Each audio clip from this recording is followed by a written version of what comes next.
knjižnem sejmu v debatni kavarni na pogovoru, ki smo ga naslovili v času negotovosti in novega upanja.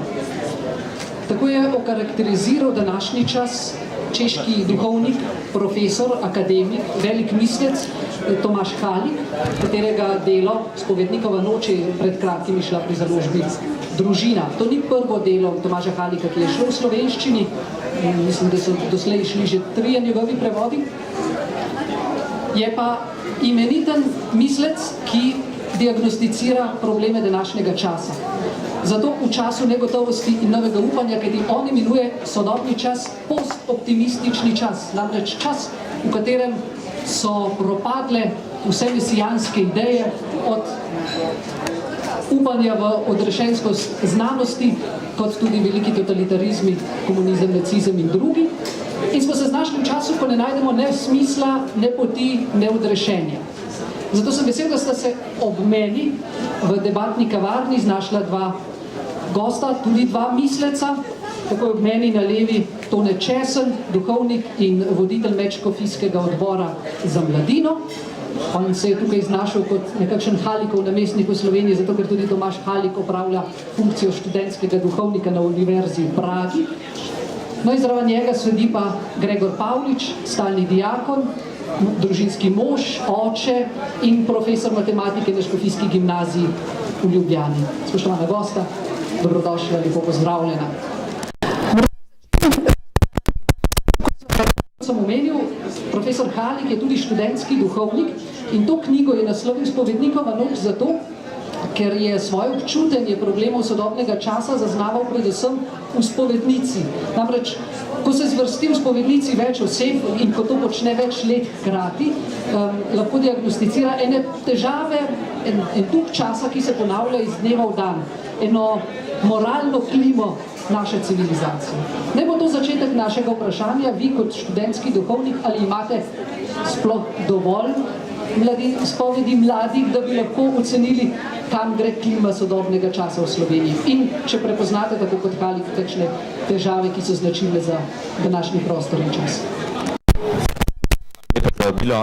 Torej, gospod Halik je kar nekaj let starejši od mene, tako da ima bistveno več izkušenj. Dalj časa je in verjetno bolj zaznava te spremembe, ki so se zgodile po letu 90, sploh na češko-slovaškem, potem ko je postala Češka in Slovaška. Jaz sem bil seveda šele v tem tisočletju posvečen in od takrat naprej opravljam tudi službo duhovnika in sem v spovednici. Kar bi bilo moje hitro razmišljanje je to, da verjetno že prvič, tako rečemo, lakmusov papir družbene klime ali pa moralne klime tudi v družbi, je gotovo to, koliko mladi sploh občutijo potrebo po zakramentu sprave, koliko sploh doživljajo ali pa zaznavajo v svojem življenju grešnost kot nekaj, v kar lahko Bog vstopi in jih tega odreši. Ne toliko, da sami poskušajo probleme rešiti, torej tiste, ki jih nosijo v sebi ali pa v svojem življenju, ampak da dejansko prepustijo svoje življenje v roke usmiljenega očeta. In to se mi zdi je ta prva taka stvar, ki je zelo pomembna, najbrž izhaja iz tega, kakšno je imel nekdo izkušnjo v svoji mladosti, v svojem torej otroštvu, v cerkvi preko zakramenta sprave, potem pa seveda, kako pravzaprav živi družba okrog njega, kaj razmišljajo njegovi vrstniki, kaj razmišlja družbeno mnenje, ne? In v tem smislu, vsaj kolikor je moja izkušnja, pred prazniki, kot je Velika noč, Božič, je strani mladih, tudi študentov, izredna potreba po tem, da prejmejo zakrament sprave. Če greste pogledat zdaj v naslednjih tednih v frančiškansko cerkev, boste v vseh dopoldnevih opazili, oziroma cele dneve opazili dolge vrste mladih, ki čakajo na prejem zakramenta sprave. Zdaj, kaj točno je tisto, s čimer se soočajo, kar jih mori morda, ne, kar jih teži, je gotovo tisto, da torej vloga v družbi v smislu lastne samopodobe, neka morda negotova samozavest, potem pa tudi moralna vprašanja, s katerimi se srečujejo, ker so pač toliko vpeti v življenje in pritiske okrog sebe, da včasih ne zmorejo in potem to prepustijo Bogu, da on odvzame to breme in jim pomaga narediti en korak naprej. Kot je že bilo rečeno v uvodu, da dejansko prejmejo en korak upanja za svojo prihodnost. Hvala lepa. Gospod Pavlič, vi ste že dolga leta učitelj, profesor in se tudi v učilnici v svojih srečevanjih z dijaki, z mladimi, verjetno tudi vi zaznavate kako se njihove življenjske okoliščine spreminjajo in kako se verjetno spreminjajo tudi njihove želje po spremembah življenjskega sloga. Lahko učitelj tako podobno kot duhovnik v spovednici zazna te spremembe, ki jih napoveduje nove želje mladih? V svoji dolgi dobi poučevanja, zdaj sem napolnil že 40 let, se mi zdi, da se mladina ne spreminja tako, kot včasih jadikujejo nekateri. Saj, če beremo recimo antične tekste, že Tacit in Plini in Tertulijan govorijo, kako so otroci nemogoči, kako ne spoštujejo staršev, kako ne odstopajo mesta starejšim in tako naprej. Torej, en tak stereotip vlada morda tudi danes, ampak meni se zdi, da je mladina danes morda edino glede na prejšnje čase bolj kritična, bolj občutljiva in morda veliko bolj nekako občutljiva za kritiko in za recimo kakšne zlorabe ali pa za krivice recimo. Tako da današnja mladina je bolj odprta, bolj odkritosrčna, bolj se upajo povedati na glas. Torej, tisti časi, ko je imel profesor avtoriteto zaradi tega, ker je bil profesor, ker je imel neke sorte položaj v razredu, tistih časov ni več. In kar se mene tiče, je to zelo dobro, da jih ni več, ker šola postaja bolj odprt prostor, je več komunikacije, več je dialoga.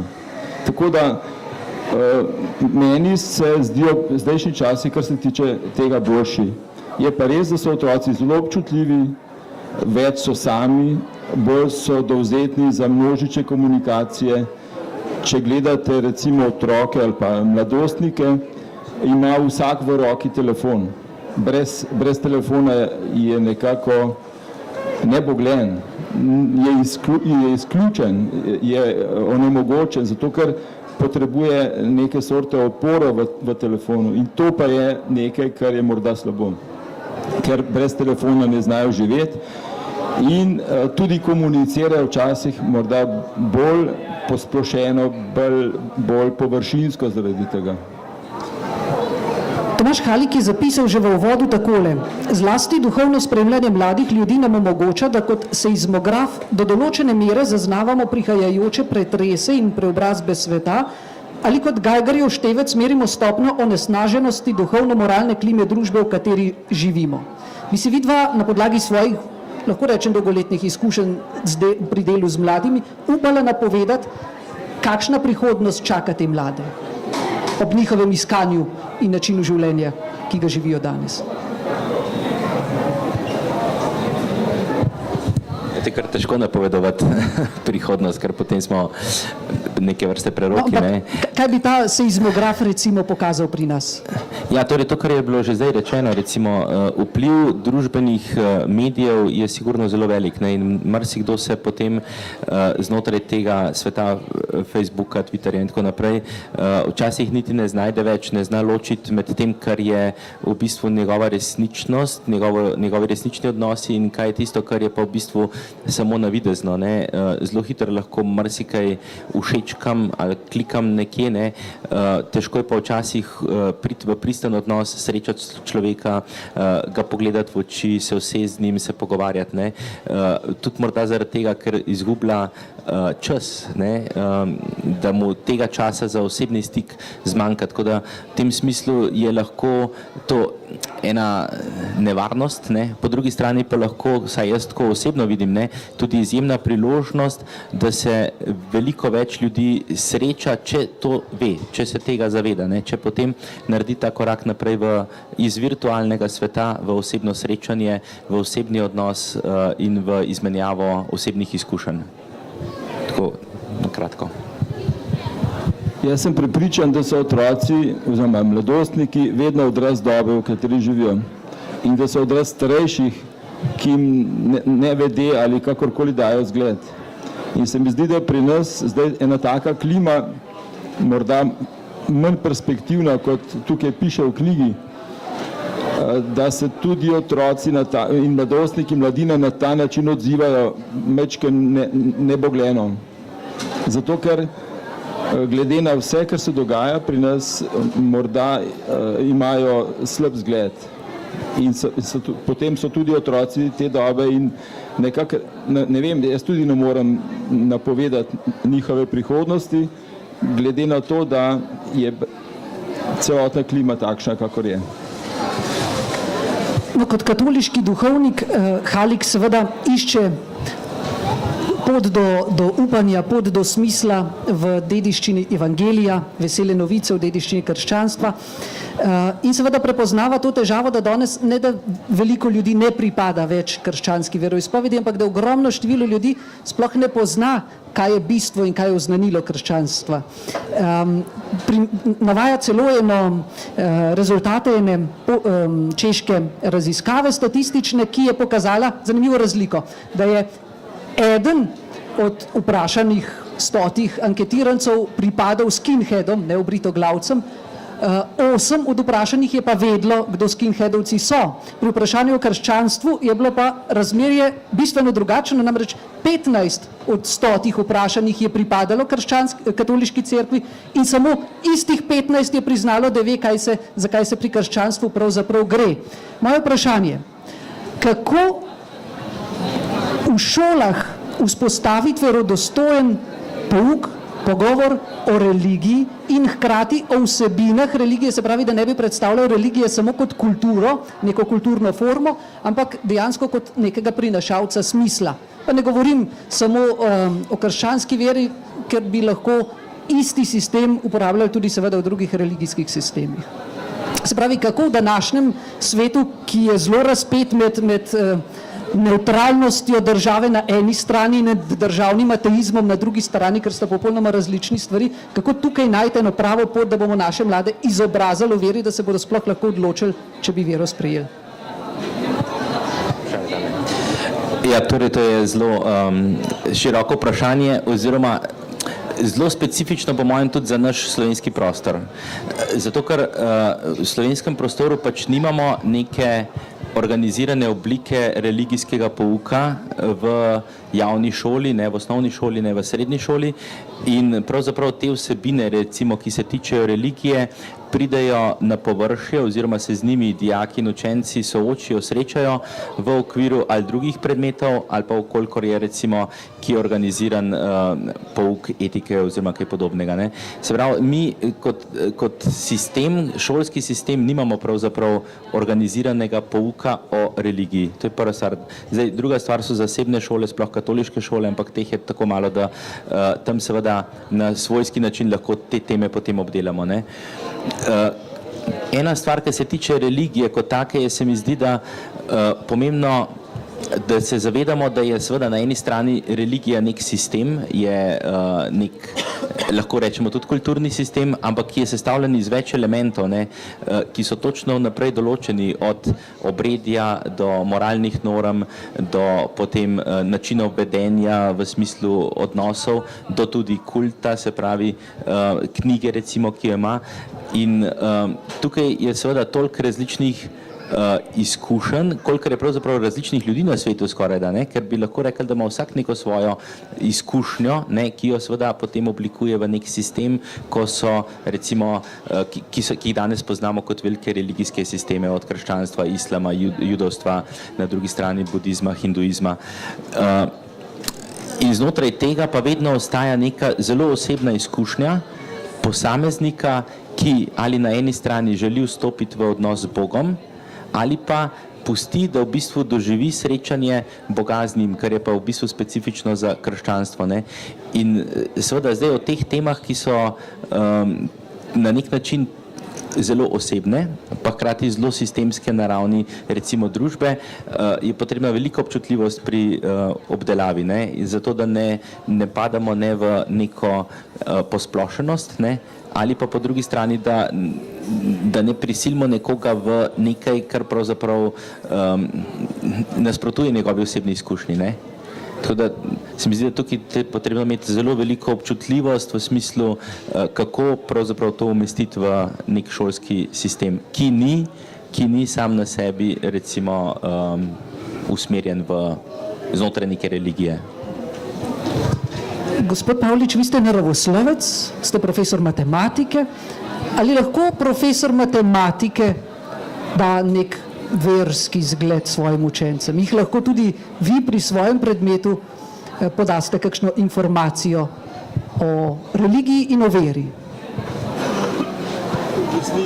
V resnici se da, samo če bi to skušal narediti nekako po nekem učnem načrtu, bi bilo to prisiljeno. Pride pa situacija, ko se da narediti.